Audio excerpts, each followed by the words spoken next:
Hi friends, welcome to education concepts. If in case మీరు ఒక మంచి జాబ్ కోసం సెట్ చేస్తుంటే మీకు ఒక గుడ్ న్యూస్. రీసెంట్గా మనకి సెంట్రల్ గవర్నమెంట్ నుంచి ఒక ఇంట్రెస్టింగ్ జాబ్ నోటిఫికేషన్ రిలీజ్ అవ్వడం జరిగింది. జాబ్ లొకేషన్స్ అంటారా ఆల్ ఓవర్ ఇండియా మొత్తం మీద ఉంటాయి. లక్కీలీ మన సొంత స్టేట్ అయినటువంటి ఆంధ్రప్రదేశ్ అండ్ తెలంగాణ స్టేట్స్లో కూడా జాబ్ లొకేషన్స్ అయితే ఉండడం జరుగుతాయి.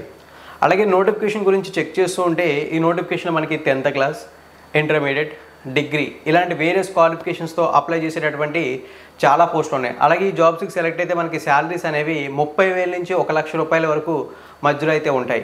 సో ఇప్పుడు ఏం చేద్దామంటే మనం ఈ జాబ్ నోటిఫికేషన్ సంబంధించినటువంటి డీటెయిల్స్ని స్టెప్ బై స్టెప్ క్లియర్లీ ఈ వీడియోలో తెలుసుకుందాం.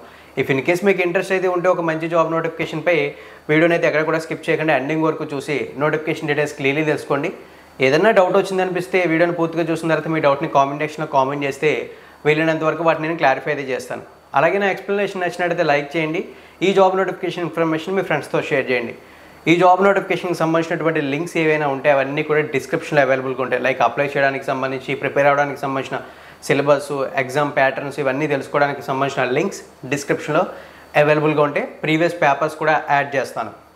ఇక వివరాల్లోకి వెళ్తే ఈ జాబ్ నోటిఫికేషన్ మనకి మినిస్ట్రీ ఆఫ్ ఆయుష్ అండర్టేకింగ్లో ఉన్నటువంటి central council for research in Ayurvedic sciences నుంచి రావడం అయితే జరిగింది. నోటిఫికేషన్లో చూసుకుంటే group A category, group B category, group C కేటగిరీకి సంబంధించినటువంటి వేరియస్ పోస్టులు అయితే ఉన్నాయి. సో ఎన్ని పోస్టులు ఉన్నా సరే నోటిఫికేషన్లో ఏవైతే మనకి యూస్ఫుల్ అయ్యేటటువంటి పోస్టులు ఉంటాయో ఆ పోస్టులు ఆ డీటెయిల్స్ మాత్రమే తెలుసుకుంటాం కదా. అదేవిధంగా ఈ నోటిఫికేషన్లో మనకి యూస్ఫుల్ అయ్యేటటువంటి పోస్టులను షార్ట్ లిస్ట్ చేశాను. ఆ పోస్టుల డీటెయిల్స్ని షేర్ చేయబోతున్నాను. ముందుగా ఒకసారి మనం డీటెయిల్స్లోకి వెళ్ళినట్లయితే ఇక్కడ మనకి చూసుకున్నట్లయితే కొన్ని వివరాలు కనబడుతున్నాయి. మీరు చెప్పాను కదా group A, B and C category పోస్టులు ఉన్నాయని చెప్పేసి ఆ వివరాలు మెన్షన్ చేయడంతో పాటు ఇంపార్టెంట్ డేట్స్ ఇచ్చారు. ఈ డేట్స్ని చూసి మీరు కంగారు పడద్దు. ఈ డేట్స్కి సంబంధించిన ఇన్ఫర్మేషన్ చెప్తాను చూడండి. యాక్చువల్లీ అప్లికేషన్స్ అనేవి 1 ఆగస్ట్ నుంచి స్టార్ట్ అయ్యాయి అండ్ 31 ఆగస్ట్ అనేది అప్లై చేయడానికి లాస్ట్ డేట్గా మెన్షన్ చేశారు. 31 ఆగస్ట్ అంటే మీరు సెప్టెంబర్ అనుకుంటున్నారేమో అనుకోవద్దు. ఇక్కడ మనకి డేట్స్పై ఒక ఇన్ఫర్మేషన్ ఉంది. అదేంటంటే మనకి ఏదైతే అప్లై ప్రాసెస్ అయితే ఉందో దీనికి సంబంధించినటువంటి డేట్స్ని ఎక్స్టెండ్ చేస్తూ ఒక నోటీస్ని కూడా రిలీజ్ చేయడం అయితే జరిగింది. ఎందువల్లంటే ప్రాపర్ అప్లికేషన్స్ అనేవి రాకపోవడం, అలాగే నోటిఫికేషన్ రిలీజ్ అయిందని చెప్పి చాలా తక్కువ మందికి తెలియడం వల్ల మనకి ఎక్స్టెండెడ్ నోటీస్ అనేది రిలీజ్ అవ్వడం అయితే జరిగింది. ఇంకా మనకి టైం అయితే ఉంది అప్లై అయితే చేయడానికి. సో ఇప్పుడు మనం ఆ వివరాలను చెక్ చేద్దాం. సో తక్కువ కాంపిటీషన్ ఉంటుందని చెప్పేసి ఇక్కడే మనకు అర్థమవుతుంది. సొంత స్టేట్లోనే ఒక మంచి పోస్టింగ్ వచ్చే అవకాశం ఉంది కాబట్టి ఈ ఆపర్చునిటీని మిస్ చేయొద్దు. ఇనిషియల్లీ వేరే స్టేట్లో ఉన్నా సరే ఒక 3 years వర్క్ చేసిన తర్వాత ట్రాన్స్ఫర్స్ పెట్టుకుని సొంత స్టేట్కి వచ్చే అవకాశాలు ఉన్నాయి. దెన్ నెక్స్ట్ ఇక్కడ మనకి ఎక్స్టెండ్ చేసినటువంటి నోటీస్ని డీటెయిల్స్ని చెక్ చేసినట్లయితే ఇక్కడ చూడండి, extension of last date of submission applications అని చెప్పేసి ఒక నోటీస్ కనపడుతుంది కదా. సో ఈ నోటీస్ని క్లియర్గా అబ్జర్వ్ చేసినట్లయితే యాక్చువల్లీ మనం ఎప్పుడు కంప్లీట్ అయిపోయింది అనుకున్నాం, 31 ఆగస్ట్న ఈ జాబ్స్కి అప్లై ప్రాసెస్ కంప్లీట్ అయింది అన్నాం కదా. బట్ ఇక్కడ చూడండి 22 సెప్టెంబర్ వరకు కూడా ఈ జాబ్స్కి అప్లై అయితే చేయొచ్చు అని చెప్పి మెన్షన్ అయితే చేశారు. దెన్ నెక్స్ట్ అప్లికేషన్స్లో ఏమైనా మిస్టేక్స్ ఉంటే వాటిని కరెక్షన్ చేసుకోవడానికి 25 సెప్టెంబర్ నుంచి 27 సెప్టెంబర్ వరకు కూడా టైం అయితే ఇచ్చామని చెప్పేసి ఒక ఎక్స్టెన్షన్ నోటీస్ని కూడా మనకి రిలీజ్ చేయడం అయితే జరిగింది. ఈ వివరాలు ఇక్కడ క్లియర్గా చూసిన తర్వాత మీకు లాస్ట్ డేట్పై ఏదైతే కన్ఫ్యూజన్ ఉందో ఆ కన్ఫ్యూజన్ క్లియర్ అయింది అనుకుంటున్నాను. మనకి షార్ట్ టైమే ఉంది బట్ అప్లై చేయడానికి ఆన్లైన్లోనే కాబట్టి జస్ట్ ఒక 1 hour టైం స్పెండ్ చేస్తే ప్రాపర్లీ అప్లై అయితే కంప్లీట్ అయిపోతుంది. ఇంట్రెస్ట్ ఉన్న క్యాండిడేట్స్ తప్పనిసరిగా అప్లై చేయడానికి ట్రై చేయండి. ఇక నోటిఫికేషన్లో మనకి యూస్ఫుల్ అయ్యే పోస్ట్ వివరాలని చెక్ చేద్దాం. ఫ్రెండ్స్, నోటిఫికేషన్ గురించి మాట్లాడుకుంటే నోటిఫికేషన్లో చాలా కేటగిరీ పోస్టులు అయితే ఉన్నాయని చెప్పి అనుకున్నాం కదా. Group A category, group B category and group C category అని చెప్పేసి చాలా పోస్టులు అయితే కనబడుతున్నాయి. సో ఇందులో మనకి అవసరమైన పోస్టులు ఏవైతే ఉన్నాయని చెప్పేసి క్లియర్లీ చెక్ చేస్తూ ఉంటే మనకి ఈ నోటిఫికేషన్లో గ్రూప్ బి కేటగిరీలో ఒక పోస్ట్ ఇంట్రెస్టింగ్ అనిపించింది. ఆ పోస్ట్ నేమ్ చూసుకుంటే అసిస్టెంట్ ఇన్ గ్రూప్ బి. ఈ పోస్ట్కి సంబంధించిన నోటిఫికేషన్లో టోటల్లీ 13 వేకెన్సీస్ ఉన్నాయి. అంటే 13 పోస్టులు ఉన్నాయి. సెలెక్ట్ అయితే సెంట్రల్ గవర్నమెంట్ లెవెల్ 6 ప్రకారం శాలరీ. లెవెల్ 6 ప్రకారం శాలరీ అంటే with all allowances around 60,000 to 17,000 between salaries అనేవి రావడం అయితే జరుగుతాయి. ఇక ఎడ్యుకేషన్ క్వాలిఫికేషన్స్ అంటారా, మనకి డిగ్రీ అని మెన్షన్ చేశారు. స్పెసిఫిక్గా డిగ్రీలో బీఎస్సీ వాళ్ళు అప్లై చేయాలి, బీకామ్ వాళ్ళు అప్లై చేయాలి, లేదా బీఏ వాళ్ళు అప్లై చేయాలి, బిజినెస్ అడ్మినిస్ట్రేషన్ చేసి ఉండాలి అనే రెస్ట్రిక్షన్స్ లేవు. ఎనీ డిగ్రీ క్వాలిఫికేషన్తో అప్లై అయితే చేయొచ్చు. తర్వాత ఇక్కడ మనకి మెన్షన్ చేసిన ఇంకొక పాయింట్ ప్రొఫిషియన్సీ ఇన్ కంప్యూటర్స్. అంటే కంప్యూటర్ యూసేజ్ అనేది ప్రాపర్గా వచ్చి ఉండాలని చెప్పేసి ఒక పాయింట్ మెన్షన్ చేశారు. అంటే మీకు కంప్యూటర్ మీద నాలెడ్జ్ ఉండాలి. సర్టిఫికేట్స్ అయితే సబ్మిట్ చేయాల్సినటువంటి అవసరం అయితే లేదు. ఈ విషయం గుర్తుంచుకోండి. అలాగే ఈ అసిస్టెంట్ గ్రూప్ బి పోస్ట్ ఏదైతే ఉందో ఈ పోస్ట్కి మీరు అప్ టు 30 years వరకు అప్లై అయితే చేయొచ్చు అని చెప్పి మెన్షన్ అయితే చేశారు. ఇక్కడ డీటెయిల్స్ చూడొచ్చు. గవర్నమెంట్ ఆఫ్ ఇండియా రూల్స్ ప్రకారం రిజర్వ్డ్ కమ్యూనిటీస్ అయినటువంటి SC, ST, OBC and person with bench mark disability వాళ్ళకి ఏజ్ రిలాక్సేషన్స్ అయితే అప్లికేబుల్ అవడం అయితే జరిగితే మొత్తం మనం తెలుసుకోవాల్సిన పోస్టుల డీటెయిల్స్ అన్ని తెలుసుకున్న తర్వాత ఏజ్ రిలాక్సేషన్స్ అనేవి చెక్ చేద్దాం. సో ఇక నెక్స్ట్ ఇంకొక పోస్ట్ వివరాల్లోకి వెళ్ళినట్లయితే మనకి ఈ నోటిఫికేషన్లో యూస్ఫుల్ అయ్యేటటువంటి పోస్టుల లిస్టులో రిమైనింగ్ పోస్టులు అన్నీ కూడా గ్రూప్ సి కేటగిరీలో ఉన్నటువంటి పోస్టులే. గ్రూప్ సి కేటగిరీలో ఉన్నటువంటి పోస్టుల్లో ఫస్ట్ ఆఫ్ ఆల్ మనకి అప్పర్ డివిజన్ క్లర్క్ పోస్ట్ అయితే ఉంది. ఈ అప్పర్ డివిజన్ క్లర్క్ పోస్ట్కి సెలెక్ట్ అయితే సెంట్రల్ గవర్నమెంట్ లెవెల్ 4 ప్రకారం శాలరీ పే చేస్తుంది. లెవెల్ 4 ప్రకారం శాలరీ అంటే విత్ ఆల్ అలవెన్సెస్ అరౌండ్ మనకి చూసుకున్నట్లయితే 40,000 to 50,000 బిట్వీన్ శాలరీ అనేది రావడం జరుగుతుంది. నెంబర్ ఆఫ్ వేకెన్సీస్ చూసుకున్నట్లయితే మనకి 39 పోస్టులు అయితే ఉన్నాయి. వీటిని కమ్యూనిటీ వైజ్ డివైడ్ చేశారు. అలాగే ఇందులో బ్యాక్లాగ్ వేకెన్సీస్ కూడా ఇంక్లూడ్ అయితే ఉన్నాయని చెప్పేసి మెన్షన్ అయితే చేశారు. అలాగే ఈ జాబ్స్కి అప్లై అయితే చేయడానికి 27 years వరకు అప్లై అయితే చేయొచ్చు అని చెప్పి మెన్షన్ చేశారు. సేమ్ రిజర్వ్డ్ కమ్యూనిటీస్కి ఇక్కడ కూడా ఏజ్ రిలాక్సేషన్స్ అప్లికేబుల్ అవుతాయి. ఇక ఎడ్యుకేషన్ క్వాలిఫికేషన్ చూసుకుంటే డిగ్రీ ఫ్రమ్ మీ రికగ్నైజ్డ్ యూనివర్సిటీ అని చెప్పి మెన్షన్ చేశారు. అంటే ఇక్కడ మీరు ఏదైనా డిగ్రీ క్వాలిఫికేషన్తో అప్లై అయితే చేయొచ్చు. ఇక నెక్స్ట్ ఇంకొక పోస్ట్ చూసుకుంటే లోయర్ డివిజన్ క్లర్క్. ఈ లోయర్ డివిజన్ క్లర్క్ పోస్ట్ కూడా మన గ్రూప్ సి కేటగిరీలోకి రావడంతో పాటు సెలెక్ట్ అయితే లెవెల్ 2 ప్రకారం శాలరీ పే చేస్తారు.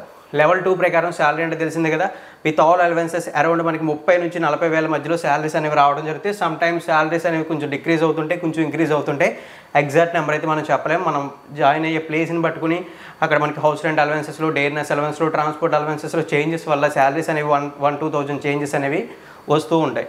ఇక నెంబర్ ఆఫ్ వేకెన్సీస్ చూసుకుంటే ఈ లోయర్ డివిజన్ క్లర్క్కి సంబంధించి 37 పోస్టులు ఉన్నాయి. అంటే 37 వేకెన్సీస్ ఉన్నాయి. వీటిని కమ్యూనిటీస్ వైజ్ డివైడ్ అయితే చేశారు. అలాగే ఇందులో కూడా బ్యాక్లాగ్ వేకెన్సీస్ ఉన్నాయని చెప్పి మెన్షన్ అయితే చేశారు. ఇక్కడ ప్రతిసారి మనకి బ్యాక్లాగ్ వేకెన్సీస్, ఎక్స్టెన్షన్ నోటీస్ చూస్తుంటే మనకి అర్థమయ్యేది ఏంటంటే ఈ జాబ్స్కి లెస్ కాంపిటీషన్ అయితే ఉంటుంది. చాలా తక్కువ మందికి ఇన్ఫర్మేషన్ తెలియడం వల్ల చాలా తక్కువ కాంపిటీషన్ అయితే ఉంటుంది. సో ఇక్కడ మీరు గట్టిగా ట్రై చేస్తే జాబ్ గెట్ చేసే అవకాశాలు అయితే ఉన్నాయి. ఇక ఈ జాబ్ కూడా సేమ్ మనకి నాట్ ఎక్సీడింగ్ 27 years అన్నారు. అంటే 27 సంవత్సరాలు దాటిన అభ్యర్థి అప్లై అయితే చేయలేరు అని చెప్పి మెన్షన్ అయితే చేశారు. ఏజ్ రిలాక్సేషన్స్ కూడా అప్లికేబుల్ అయితే ఆ వివరాలను చెక్ చేద్దాం. ఇక ఈ జాబ్కి చూసుకుంటే ఇంటర్మీడియట్ ఎడ్యుకేషన్ క్వాలిఫికేషన్ లేదా ఇంటర్మీడియట్ ఈక్వల్ క్వాలిఫికేషన్తో అప్లై అయితే చేయొచ్చు అన్నారు. ఇంటర్మీడియట్లో MPC, BiPC, CEC, HEC, MEC ఇలా గ్రూప్స్ గురించి మీరు కంగారు పడద్దు. ఏ గ్రూప్ అయినా సరే ప్రాబ్లం లేదు. ఇంటర్మీడియట్ ఈక్వల్ క్వాలిఫికేషన్ అన్నారంటే మీరు పాలిటెక్నిక్ డిప్లొమాతో కూడా అప్లై అయితే చేసుకోవచ్చు.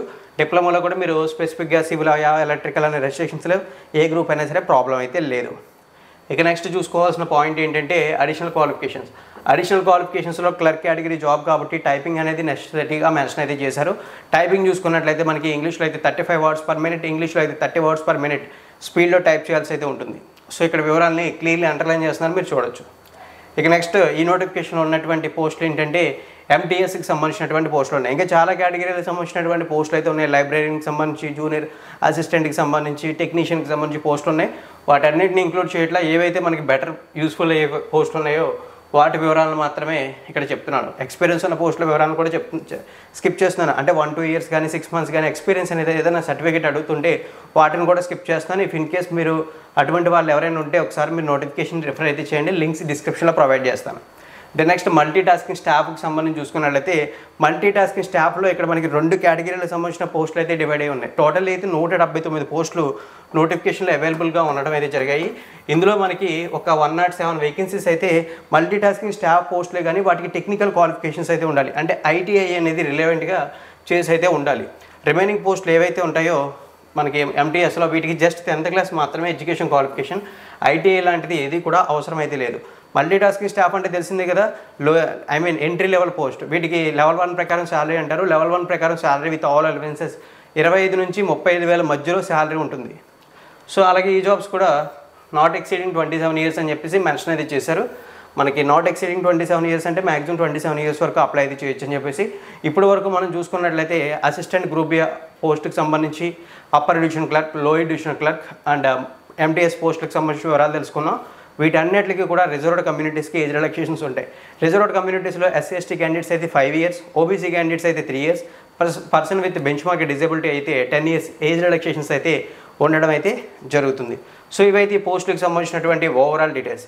ఇక ఇక్కడ మనం తెలుసుకోవాల్సినటువంటి డీటెయిల్స్ ఏమన్నా పెండింగ్ ఉన్నాయంటే సెలక్షన్ ప్రాసెస్కి సంబంధించినటువంటి డీటెయిల్స్, ఎగ్జామ్ సెంటర్కి సంబంధించినటువంటి డీటెయిల్స్ అండ్ అప్లికేషన్ ఫీజుకి సంబంధించినటువంటి డీటెయిల్స్ పెండింగ్ అయితే ఉన్నాయి. వాటి వివరాలను ఇప్పుడు మనం చెక్ చేద్దాం. ఫ్రెండ్స్, ఇప్పుడైతే మనం అప్లికేషన్ ఫీజు వివరాలని చెక్ చేసినట్లయితే అప్లికేషన్ ఫీజు వివరాల్లో మనకి గ్రూప్ ఏ కేటగిరీ పోస్టులకు సపరేట్గా అప్లికేషన్ ఫీజు ఉంది, గ్రూప్ బి కేటగిరీ పోస్టులకు సపరేట్గా అప్లికేషన్ ఫీజు ఉంది, and also group C category పోస్టులు కూడా సపరేట్గా అప్లికేషన్ ఫీజు ఉంది. ఈ నోటిఫికేషన్లో మనం తెలుసుకున్నటువంటి పోస్టులు అన్నీ కూడా group B category and group C కేటగిరీకి సంబంధించిన పోస్టులు. అసలు group A category application fees details గురించి మనం డిస్కస్ చేయాల్సిన అవసరం అయితే లేదు. సో అలాగే ఇప్పుడు మనం గ్రూప్ బి కేటగిరీలో మాట్లాడుకున్నటువంటి అసిస్టెంట్ గ్రూప్ బి పోస్ట్ ఏదైతే ఉందో దానికి సంబంధించిన అప్లికేషన్ ఫీజు గురించి ఒకసారి మనం మాట్లాడితే ఇక్కడ మనకి మెన్షన్ చేసింది ఏంటంటే ప్రాసెసింగ్ ఫీజు ఒక 200 రూపీస్, తర్వాత ఎగ్జామినేషన్ ఫీజు ఉంది అని చెప్పేసి మెన్షన్ అయితే చేశారు. ఈ కన్ఫ్యూజన్ లేకుండా మీకు సింపుల్గా చెప్తాను చూడండి. ఇఫ్ ఇన్ కేస్ మీరు అసిస్టెంట్ గ్రూప్ బి పోస్ట్కి అప్లై అయితే చేయాలనుకుంటే అన్రిజర్వ్డ్ అండ్ ఓబీసీ క్యాండిడేట్ అయి ఉన్నట్లయితే 500 రూపీస్ పే చేయాల్సి అయితే ఉంటుంది. SC ST person with bench mark disability ex service men women candidates ఎవరైనా ఉన్నట్లయితే వాళ్ళు ఎటువంటి అమౌంట్ పే చేయకుండానే అప్లై అయితే చేయొచ్చు. ఇక్కడ డీటెయిల్స్ని క్లియర్లీ మెన్షన్ చేశారు. ఇక నెక్స్ట్ గ్రూప్ సి కేటగిరీకి సంబంధించినటువంటి upper divisional clerk, lower divisional clerk and multi tasking staff పోస్టుల గురించి డిస్కస్ చేస్తే ఇక్కడ మనకి మెన్షన్ చేసింది ఏంటంటే if in case unreserved OBC candidates అయినట్లయితే 200 రూపీస్ పే చేయాల్సి అయితే ఉంటుంది. రిమైనింగ్ కేటగిరీ వాళ్ళకి అప్లికేషన్ ఫీజు నుంచి ఎగ్జామ్షన్ ఇచ్చారు. అవి చూసుకుంటే SC ST person with bench mark disability economically weaker section women candidates and ex service men కూడా ఉన్నారని చెప్పి మెన్షన్ చేశారు. లక్కీలీ ఈ నోటిఫికేషన్లో ఎకనామికల్లీ వీకర్ సెక్షన్ వాళ్ళకి కూడా అప్లికేషన్ ఫీజు నుంచి ఎగ్జామ్షన్ ఇవ్వడం అయితే జరిగింది. సో ఈ వివరాలని క్లియర్లీ అయితే చూడండి. ఇక సెలక్షన్ ప్రాసెస్ గురించి అంటారా, ఇప్పుడు ఈ వీడియోలో మనం సెలక్షన్ ప్రాసెస్ గురించి ఎగ్జామ్ ప్యాటర్న్ గురించి డీటెయిల్గా డిస్కస్ చేయడం అనేది టైం టేకింగ్ ప్రాసెస్. మీకు సింపుల్గా చెప్తాను చూడండి. అసిస్టెంట్ గ్రూప్ బి పోస్ట్ ఏదైతే ఉందో వీటికి సంబంధించి ఒక రిటర్న్ ఎగ్జామ్ అయితే ఉంటుంది. రిటర్న్ ఎగ్జామ్లో క్వాలిఫై అయిన తర్వాత ఇంకొక స్టేజ్ ఆఫ్ ఎగ్జామ్ అయితే ఉంటుంది. మనం ప్రిలిమ్స్ మెయిన్స్ లాగా కండక్ట్ చేయొచ్చు. సో ఇక్కడ ఓవరాల్లీ 2 ఎగ్జామ్స్లో బెటర్ పర్ఫార్మెన్స్ ఇచ్చిన వాళ్ళని షార్ట్ లిస్ట్ చేసి మెరిట్ వైజ్ వాళ్ళకి పోస్టింగ్స్ ఇవ్వడం జరుగుతుంది. తర్వాత డాక్యుమెంట్ వెరిఫికేషన్ ఇవన్నీ కూడా నార్మల్గానే ఉంటాయి. సో ఆ విధంగా ఉంటుంది. ఇక upper divisional clerk, lower divisional clerk and ఎంటీఎస్కి సంబంధించిన టెక్నీషియన్ పోస్టులకు చూసుకుంటే మనకి అప్పర్ డివిజనల్ క్లర్క్కి, లోయర్ డివిజనల్ క్లర్క్కి first of all exams complete అయిన తర్వాత టైపింగ్ టెస్ట్లు అన్నీ ఉంటాయి. ఆల్రెడీ చెప్పాను కదా, టైపింగ్ టెస్ట్ నార్మ్స్ ఇంగ్లీష్ అయితే 35 వర్డ్స్ పర్ మినిట్, హిందీ అయితే 30 వర్డ్స్ పర్ మినిట్. ఈ స్పీడ్లో టైపింగ్ టెస్ట్లు అయితే ఉంటాయి. ఇక్కడ కూడా క్వాలిఫై అయిన వాళ్ళకి ఓవరాల్లీ బెస్ట్ పర్ఫార్మెన్స్ చూసి upper divisional clerk and lower divisional క్లర్క్స్కి పోస్టింగ్స్ అనేవి ఉంటాయి. ఇక ఎంటీఎస్ గురించి చూసుకున్నట్లయితే టెక్నికల్ కేటగిరీ వాళ్ళకి టెక్నికల్ క్వాలిఫికేషన్ చెక్ చేసే టెస్ట్లు అయితే ఉంటాయి. నాన్ టెక్నికల్ కేటగిరీ పోస్టులు ఉన్నాయి కదా ఒక 72, వాటికి జస్ట్ ఒక ఎగ్జామ్ ఉంటుంది. ఆ ఎగ్జామ్లో బెటర్ పర్ఫార్మెన్స్ చేస్తే మీకు జాబ్ ఇవ్వడం అయితే జరుగుతుంది. సో ఓవరాల్లీ డీటెయిల్స్ అయితే ఇవి. లక్కీలీ మనకి ఎగ్జామ్ సెంటర్స్ కూడా సొంత స్టేట్స్లో అయితే ఉన్నాయి. మనకి ఎగ్జామ్ సెంటర్స్ డీటెయిల్స్ కూడా ఇచ్చేశారు. సో వన్స్ మనం ఎగ్జామ్ సెంటర్స్కి సంబంధించినటువంటి డీటెయిల్స్ని క్లియర్గా అబ్జర్వ్ చేసినట్లయితే ఓవరాల్లీ మనకి ఒక 40 ఎగ్జామ్ సెంటర్స్ అయితే కనపడుతున్నాయి.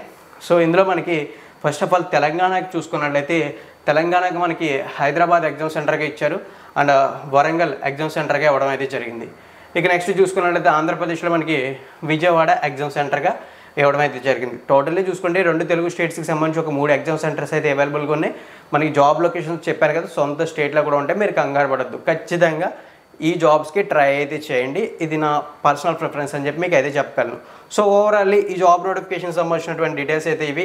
అప్లై చేయడానికి ఒక రోజే ఉంది, ఏం చేయాలని చెప్పేసి కంగారు పడద్దు. సింపుల్గా పీస్ఫుల్గా కూర్చోండి, సర్టిఫికేట్స్ అని దగ్గర పెట్టుకుని ఆన్లైన్లో అప్లై ప్రాసెస్ అయితే కంప్లీట్ అయితే చేయండి. ఇఫ్ ఇన్ కేస్ మీ వల్ల పాసిబుల్ కాదనుకుంటే నియర్ బై ఉన్నటువంటి నెట్ సెంటర్కి అయితే వెళ్ళి జస్ట్ ఒక సింపుల్గా అప్లై అయితే చేయండి. వాళ్ళు ఒక అడిషనల్ 100 రూపీస్ అయితే తీసుకుంటారు. మీరు చాలా సింపుల్గా అప్లై చేయొచ్చు. ఇక SC ST person with disability, female candidates, economically weaker section, ex service men ఎవరైనా ఉన్నట్లయితే వాళ్ళకి అప్లికేషన్ ఫీజు కూడా లేదు కాబట్టి వాళ్ళు ఇంకా ఈజీగా అప్లై అయితే చేయొచ్చు. సో ఈ అవకాశాన్ని అయితే యూటిలైజ్ చేసుకోండి. తక్కువ కాంపిటీషన్తో ఒక మంచి జాబ్ గెట్ చేసే ఆపర్చునిటీ అయితే మిస్ అయితే చేయొద్దు. సో ఓవరాల్ నోటిఫికేషన్ డీటెయిల్స్ అయితే అర్థమయ్యాయి అనుకుంటున్నాను. ఇన్ కేస్ నేను ఏదైనా ఇన్ఫర్మేషన్ స్కిప్ చేశాను అనిపించినా లేదా మీకు ఏదైనా ఇంకా డౌట్ ఉందనిపించినా సరే తప్పనిసరిగా కామెంట్ సెక్షన్లో కామెంట్ చేసి మీ డౌట్ని క్లారిఫై అయితే చేసుకోండి. ఓవరాల్లీ నా ఎక్స్ప్లెనేషన్ నచ్చింది అనిపిస్తే లైక్ చేసి ఈ జాబ్ నోటిఫికేషన్ ఇన్ఫర్మేషన్ వీలైనంత వరకు మీ ఫ్రెండ్స్తో షేర్ చేసుకోవడానికి ప్రయత్నించండి. కొత్తగా విజిట్ చేసిన వాళ్ళు రెగ్యులర్ జాబ్ నోటిఫికేషన్స్ కోసం యాజ్ యూజువల్గానే సబ్స్క్రైబ్ చేసి నోటిఫికేషన్ బెల్ ఐకాన్ యాక్టివేట్ చేయండి. థ్యాంక్ యూ ఫ్రెండ్స్, వీడియోని ఎండింగ్ వరకు వాచ్ చేసి సపోర్ట్ అయితే చేస్తున్నందుకు.